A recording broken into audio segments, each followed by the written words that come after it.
안녕하세요. 이유 있는 삶을 사는 이유입니다. 오늘은 지난번에 이어서 CRO의 특징에 대해 8가지로 정리해서 알려드리려고 합니다. 저의 경력에 대해서 먼저 말씀을 드리자면 CRO에서 경력은 이제 6개월 정도 됐고 제약회사에서 근무하며 CRO와 늘 협업하였었던 점도 참고 부탁드릴게요. 그리고 CRO에서 저는 SSU 팀에서 근무를 하고 있고요. 그래서 CRA들의 업무에 대해서는 조금 자세히는 모른다는 점도 참고 부탁드릴게요. 그리고 이 영상의 마지막에서는 제약회사가 그래서 더 좋다는 건지 아니면 CRO가 더 좋다는 건지 궁금하신 분들께도 답변 드리도록 하겠습니다. 영상 끝까지 봐주세요. 첫 번째 특징, 좁고 깊게 배운다. CRO 특징 첫 번째는 제약회사와 반대로 좁고 깊게 배운다는 것입니다. 보통 자신이 담당하고 있는 분야에 대해서만 업무를 수행하고 그 분야 안에서 다양한 과제를 담당하기 때문에 그만큼 본인의 분야에 대해 깊이 있게 배울 수 있습니다. 다만 본인이 배우는 분야에 대해서만 계속 배우기 때문에 좁고 깊게 배운다는 의미입니다. 두 번째, CRO는 자유로운 분위기와 높은 연봉, 좋은 복지가 있습니다. 이 부분이 CRO의 가장 큰 장점이죠. 자유로운 분위기라 함은 대부분의 CRO, 특히 외국계 CRO는 보통 수평적인 문화가 많이 발달되어 있습니다. 상사의 개념은 있지만 님 문화를 쓴다든지 그리고 상사분들께도 더 편하게 이런저런 고민이나 건의 같은 것들을 할 수 있습니다. 물론 회사마다 조금씩 다른 부분이 있겠지만 제약회사에 비해서는 확실히 이런 부분이 두드러지는 장점입니다. 또한 제약회사에 비해 연차가 많고 연차도 자유롭게 쓸 수 있다든지 재택이 가능하다든지 휴직을 하는데 어려움이 없다든지 하는 등의 복지도 굉장히 좋은 편이고 가장 중요한 연봉도 많이 차이가 나는 편입니다. 대부분의 CRO의 연봉을 살펴보면 제약회사보다 매우 높음을 알 수 있습니다. 자세한 것은 가고 싶은 회사에 대해 연봉을 검색해 보시면 좋을 것 같아요. 그리고 CRO는 재택근무가 잘 갖춰진 곳이 많아서 재택근무를 선호하시는 분이라면 CRO를 고려해 보시는 것도 좋을 것 같습니다. 세 번째, 기관과 직접 소통해야 한다는 특징이 있습니다. 이 부분이 저에게 있어서 CRO에서 근무하는데 가장 큰 단점이라고 생각합니다. 기관에서 근무하는 연구 책임자, 공동 연구자 등 교수님들이나 연구 간호사와 소통할 때가 가장 힘든 순간들이라고 단연코 말할 수 있을 것 같습니다. 저는 사람이랑 대화하는 것도 좋아하는 편인데도 불구하고 이렇게 말씀드리는 거라면 어느 정도일지 대충 예상하실 수 있을 것 같은데요. 물론 친절하고 좋은 분들도 많이 계시지만 꽤 많은 숫자로 성격이 안 좋으신 분들이 꽤 많습니다. 예를 들면 화를 기본적으로 장착하고 계신 분들이 꽤 있습니다. CRO에서 근무하는 분들이 자신들에게 더 얻어가야 할 게 많은 위치라고 생각하고 인식해서인지 조금은 만만하게 보거나 함부로 대하시는 분들이 꽤 많더라고요.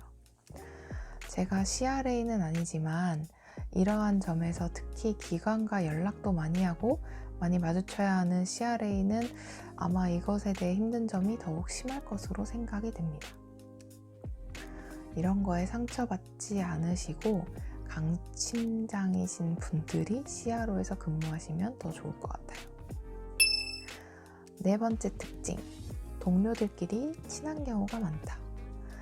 3번과 같이 이런 힘든 점들을 서로 공감할 수 있기도 하고 2번과 같이 자유로운 분위기이기 때문에 보통 동료들과는 굉장히 다들 편하고 친한 경우가 많은 것 같습니다.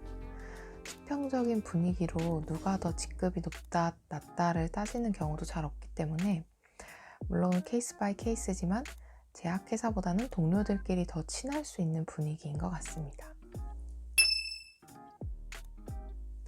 다섯 번째, 영어를 잘해야 한다.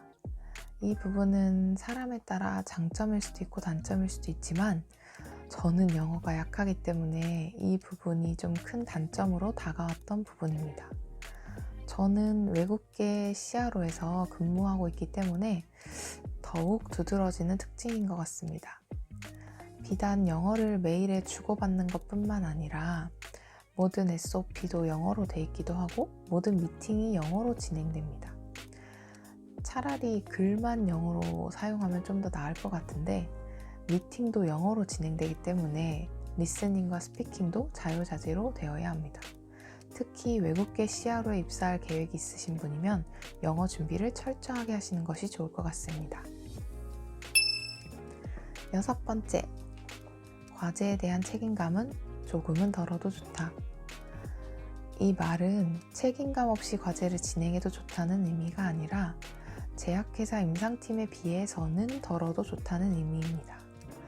제약회사는 그 신약에 대해서 막대한 돈을 투자한 자식과 같은 존재지만 냉정하게 말해서 CRO에게는 사실 여러 과제 중 하나의 과제에 불과하고 실패한다 하더라도 CRO에서 큰 실수를 해서 망치지 않는 이상 CRO에는 큰 문제가 되지 않습니다.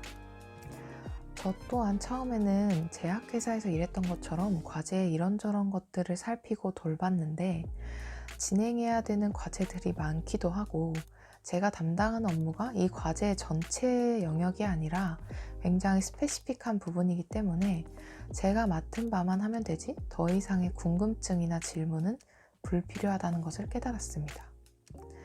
CRA의 경우에도 과제에 전반적인 참여를 하지만 본인이 이 과제에 너무 몰입하고 모든 것을 하려고 하면 아마 너무 스트레스를 받아서 오래 일하기 힘드실 것 같습니다.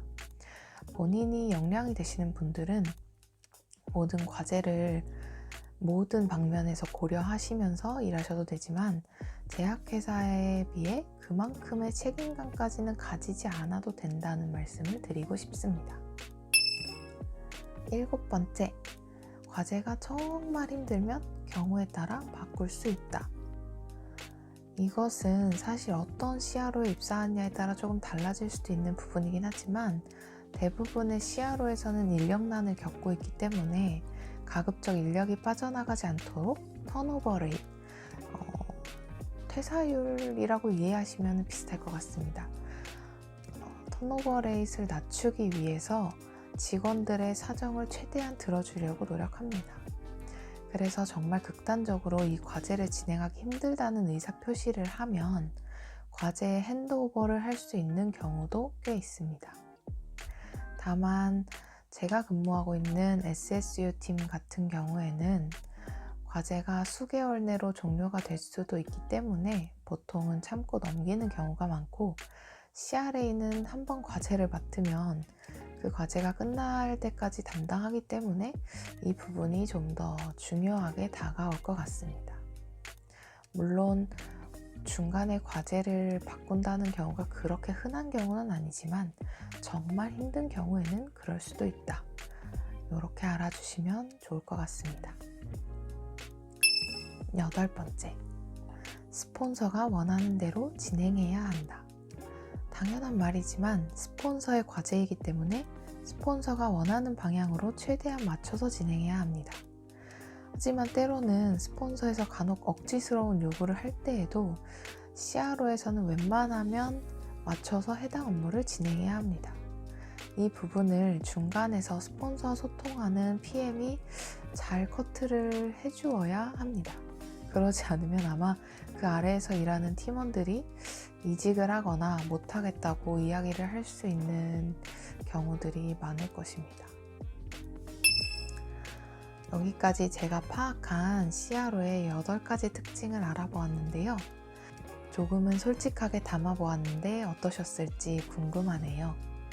CRO에 대해서 아직 근무한 지가 그렇게 오래되진 않았기 때문에 조금은 부족한 면이 있을 수 있다는 점 참고 부탁드리고요. 그럼 마지막으로 그래서 제약회사 임상팀이랑 CRO 중에 어디가 더 좋다는 건가요? 라고 물어보신다면 저는 경우에 따라 다르다라고 말씀드릴 수 있을 것 같아요. 만약에 임상 경력에 좀 더 욕심이 있으신 분이고 오랫동안 임상에 남아 계실 거라면 제약회사에 취업하시는 거를 조금 더 추천드리고요. CRO에서 오래 일하고 싶고 연봉이나 복지가 훨씬 중요하다라고 하시면 CRO에서 일하는 것을 추천드립니다.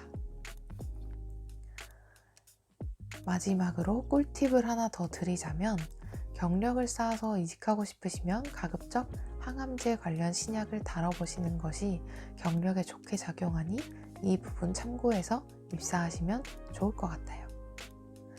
여기까지 CRO의 특징들과 꿀팁들 전달드렸고요. 다음에도 또 좋은 영상으로 찾아뵙겠습니다. 그럼 다음에 또 만나요. 안녕.